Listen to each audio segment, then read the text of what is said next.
दिल्ली की तेज भीड़ और हॉर्न की आवाजों के बीच एक आम सुबह चल रही थी। लाल किले की धुंधली सिलहुट पर धूप की रोशनी मंदी सी नजर आ रही थी। भीड़ में आर्यन अपना रास्ता बनाता हुआ चल रहा था। बैग कंधे पर टंगा हुआ था। कॉलेज के कैंपस में उसके दोस्त हंस रहे थे। जीवन की हल्की फुल्की खुशियां चारों ओर दिख रही थी।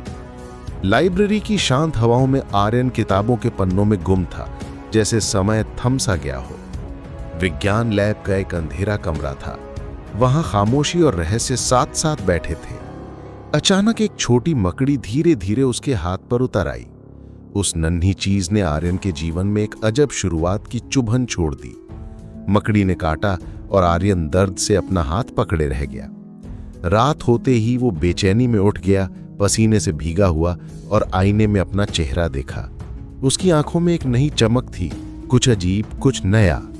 जब उसने दीवार पर हाथ रखा तो वो चिपक गया। ये पहला एहसास था, एक नई ताकत का एहसास। वो छोटी छोटी कोशिशें करने लगा। कमरे की दीवार पर चढ़ने की पहली सफलता ने उसे हिम्मत दी। छत से लटककर हवा को छूने जैसा अनुभव हुआ। हॉस्टल के बाहर उसने ऊंचाई से उतरने की गुनाह भरी हिम्मत दिखाई। गली नुक्कड़ों में वो तेज दौड़ता, ऑटो के ऊपर छलांग लगाता और हर बार अपनी सीमाएं परखता। पहली बार उसने अपने हाथ से जाल फेंका, और जब वो जाल सही निशाने पर गया तो वो खुशी से जोर से हंसा। दोस्तों से दूर एक कोने में छिपकर वो अपनी नई ताकत दिखाता, चेहरे पर मुस्कान, दिल में रहस्य। लेकिन एक शाम बाजार में सब कुछ बदल गया। चाचा सब्जियों का थैला लेकर घर लौट रहे थे। तभी कुछ गुंडे सामने आ गए और उनसे पैसे छीनने लगे। आर्यन पास खड़ा था। उसने देखा पर कुछ कह नहीं पाया। गुंडे भाग गए और चाचा जमीन पर गिर पड़े। आर्यन दौड़ा, पर मदद करने में देर हो चुकी थी। घर में मातम छा गया। चारों ओर चुप्पी थी, आंखों में सवाल और हृदय में गिल्ट। उसने दीवार पर मुक्का मारा। उसी गुस्से में उसने निर्णय कर लिया कि अब कुछ बदलना होगा।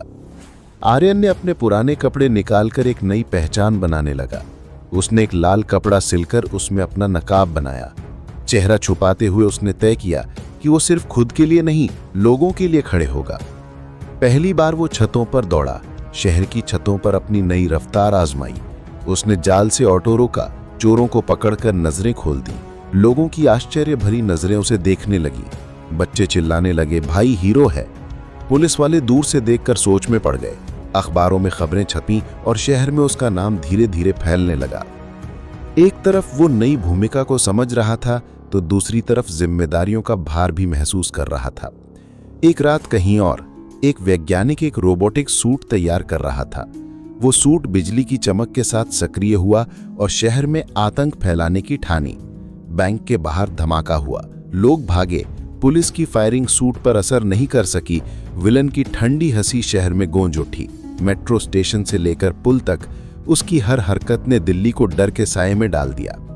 आर्यन में अखबार पढ़ा और गंभीर हो गया। उसने छत पर एक पल के लिए नकाब हटाकर सोचा, फिर तय किया कि अब पीछे हटने का समय नहीं है।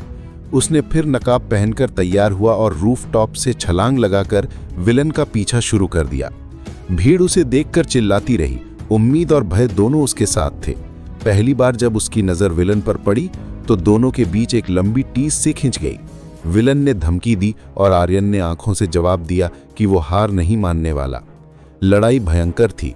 मशीन गन की गोलियों के साए में भी आर्यन अपनी चपलता और सूझबूझ से बचता रहा। उसने जाल से हथियार खींचे, रोबोटिक पंजों के हमलों का सामना किया और कई बार चोट भी खाई। एक झटके में उसका नकाब फट गया और उसकी पहचान एक पल के लिए उजागर हो गई। दर्द के बावजूद वो धीरे धीरे उठ खड़ा हुआ। चाचा की याद उसके अंदर गूंजी, सही रास्ता चुनना। वही आवाज उसे फिर से खड़ा कर गई। उसने अपनी चालाकी से बिजली पैनल पर हमला करने का निर्णय लिया। जाल से उसने पैनल को निशाना बनाया, चिंगारियां निकलीं, मशीन में शॉर्ट सर्किट हुआ और विलन का सूट फेल होने लगा। अंततः विलन जमीन पर गिर पड़ा और आर्यन ने उसे अपने जाल में जकड़ लिया। पुलिस ने टूट फूट भरकर उसे गिरफ्तार कर लिया। बाहर लोग राहत से ताली बजा रहे थे। बच्चे खुश होकर चिल्लाए, मकड़ी मैन जिंदाबाद। और फिर जैसे हवा में घुलकर आर्यन भीड़ में से चुपचाप गायब हो गया। रात के सन्नाटे में वो अकेला एक छत पर खड़ा था। दिल्ली की रोशनियां नीचे दमक रही थी। उसके चेहरे पर एक हल्की मुस्कान थी, संतोष और दूरियों का मिला जुला भाव। वो सोचता था कि असली हीरो नाम के लिए नहीं, जिम्मेदारी के लिए लड़ता है। छतों पर बच्चे खेल रहे थे, लोग अखबारों में पढ़ रहे थे कि विलन गिरफ्तार हुआ। कुतुब मीनार की ऊंचाई पर खड़े होकर उसके लाल नकाब ने हवा में एक वादा और प्रतीक बना लिया। कैमरा धीरे धीरे दूर हटता है, शहर का नजारा और उस पर निर्मित एक नई कहानी, और फिर स्क्रीन पर शांति से लिखा आता है, मैं हूं मकड़ी मैन।